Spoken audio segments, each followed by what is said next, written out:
So, but I mean, she's cute in this one. She's really cute. Even for a PS2 pixelated image. Very, very nice.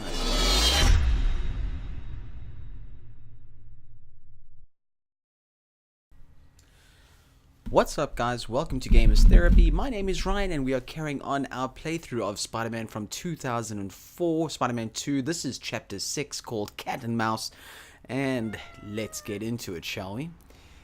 First thing we got to do is, I don't know, there's a kid with a balloon and all of a sudden that's gone now. So, okay, well, whatever. Got some more crimes. Let's do a quick... Oh, that was a little bit of a bendy angle, wasn't it? Thank God I'm Spider-Man. That would have, like, split me in half. Can you guys believe we are about a day away from having the new Spider-Man game officially being released? Man, I am so freaking hyped. I cannot wait. I am so excited.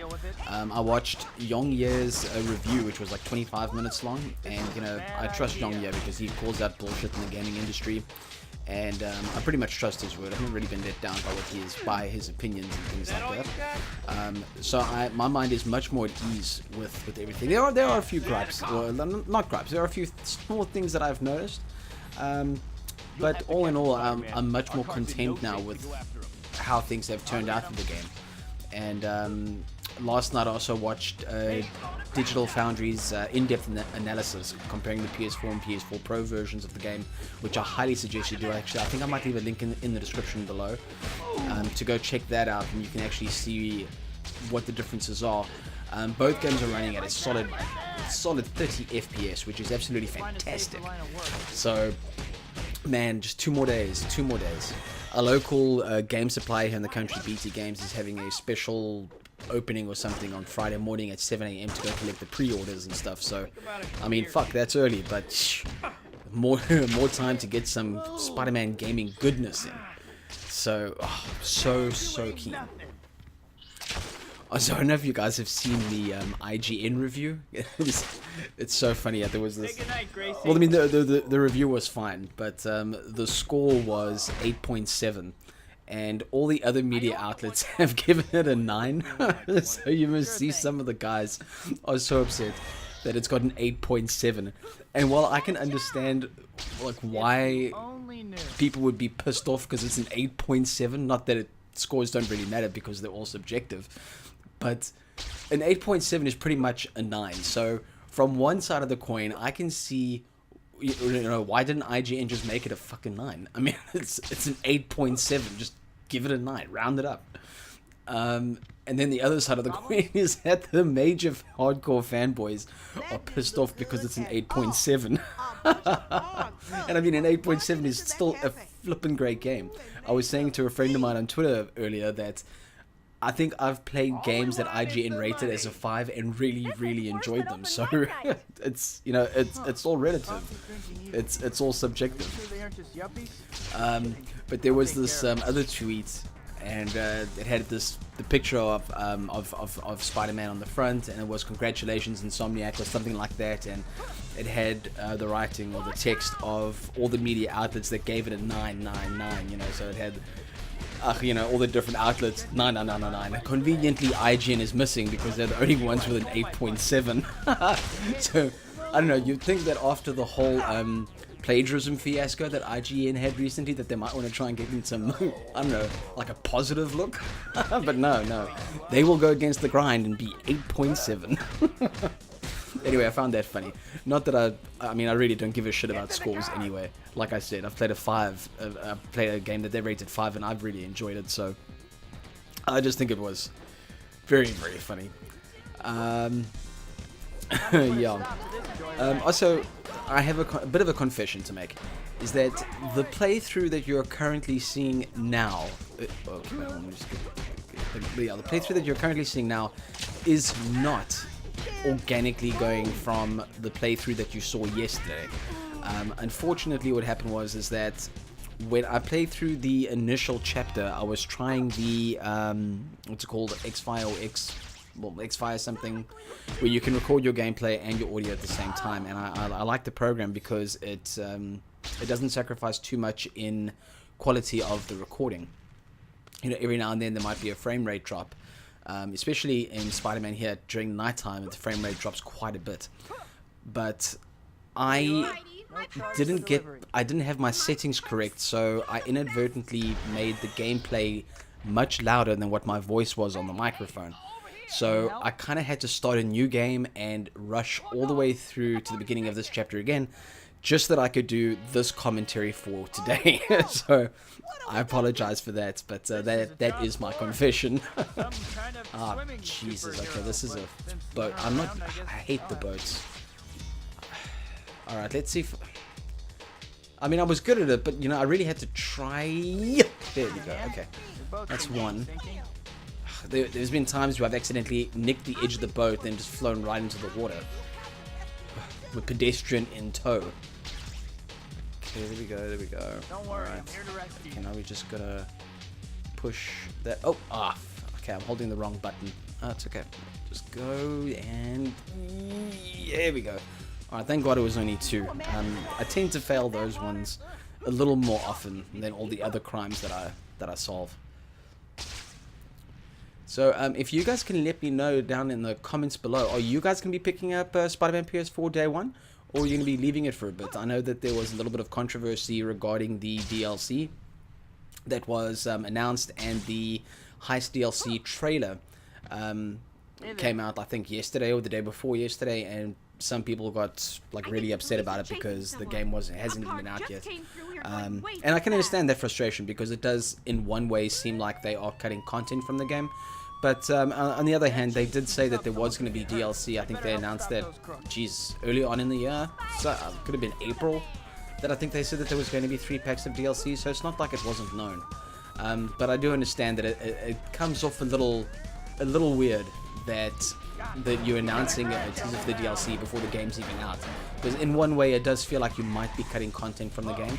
But I don't think that is the case though, because, you know, generally you build up the base game first completely with your story in mind, and then if you have any extra things that you can think of afterwards that might be able to add to the story, or not add to, I mean, I don't mean add to the story like that, I'm talking about, like, you know, you could fill something in or something fun, then, you know, you have the DLC. I mean, Insomniac is not EA, and I don't think Sony is going to be milking the hell out of everything.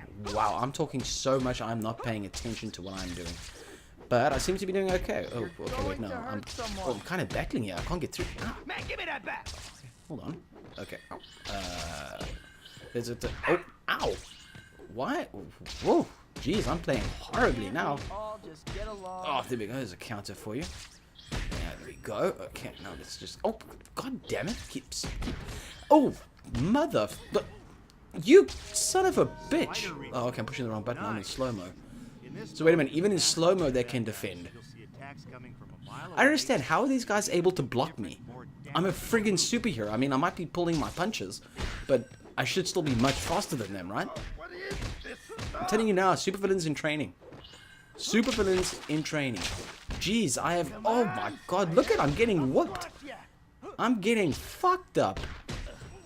Oh, by the way. Okay, wait, hold on. Let me just take these guys out quickly. Come... Alright, there we go. Jeez. Wow, that was rough. I'm sorry you had to witness that. That was not my finest performance. Oh.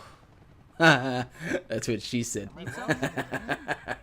By the way, so, you know, I've been torn with this idea in my head that, you know, you're supposed to be yourself on YouTube, and I keep saying to people that don't know what to do on their channel that, you know, just do you. But you know what? YouTube is a little restrictive in some instances, whereas...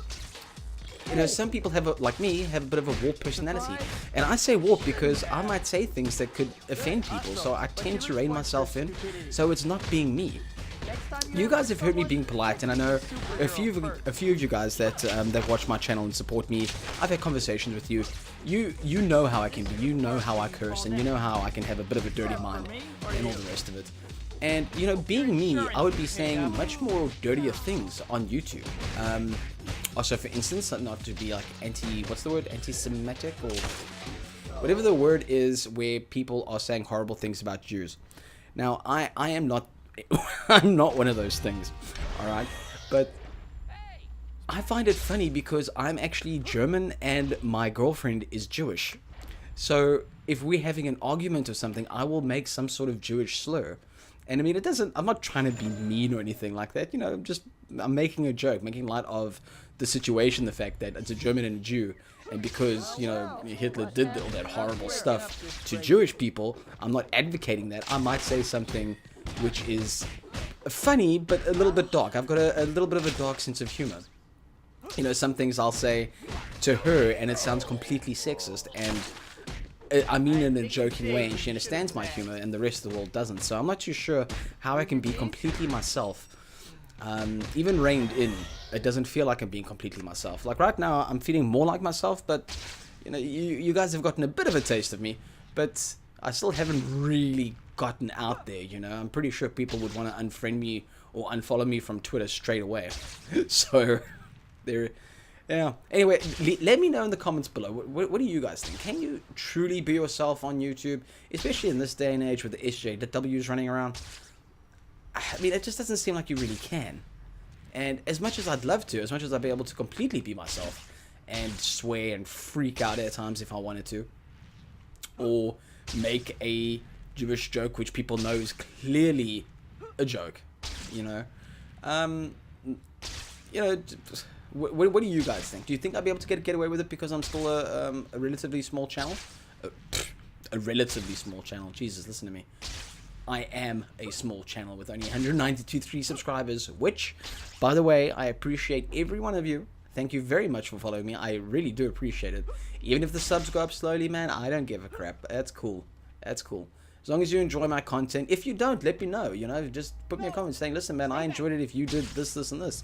That's cool. If that's something in the realm that I enjoy doing as well, then cool, I'll take a look at it. If it's not something that I enjoy doing, then, oh, well, maybe this isn't the channel for you then. You know?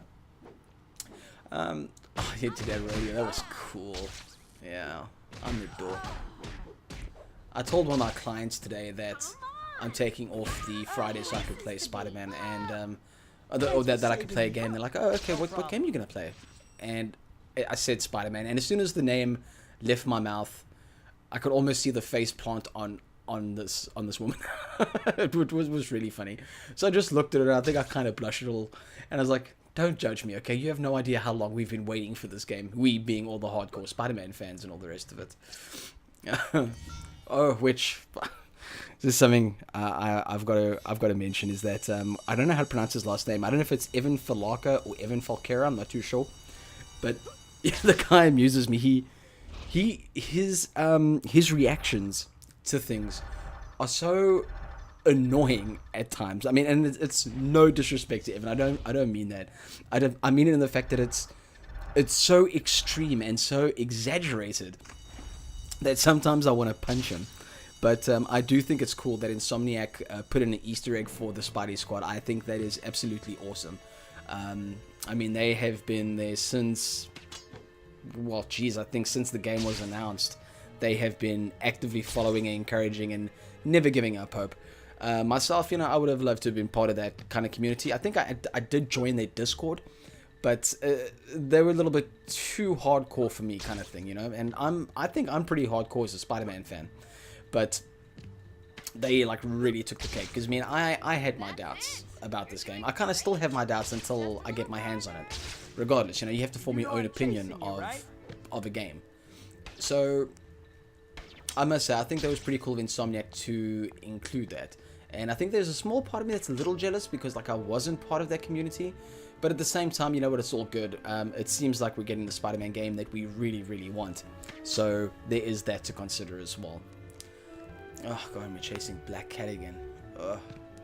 You know, when I was younger and I played this for the first time, I absolutely hated these chases. I really, really did. I think I had to redo them quite a few times. I mean, they're not bad per se, but they're just, I don't know, they're kind of monotonous, they're kind of repetitive. Pretty much like the whole of this game. Ironically, this is the one thing I don't like about the game is the Black Cat chases. Just because while the web swinging is fluid and I love the web swinging, it was difficult to try and keep up with this chick. Because I think if you get too far behind her, then you fail the mission. And I think the first time I played this, I really couldn't keep up because I wasn't as adept to the web swing as I am now. It would be better if you slowed down. I do like that, seeing him like falling in there. That's pretty cool. Hand over those jewels you took. You know, I must say, I love the fact that they make Black Cat all sexy and stuff. She's actually got a pretty interesting character arc as well, though, that I kind of wish that they would explore a bit more than just treating her like a bit of a sex object. I mean, not that I'm complaining. I mean, I like sex objects. So, but I mean, she's cute in this one. She's really cute. Even for a PS2 pixelated image. Very, very nice. Whoa.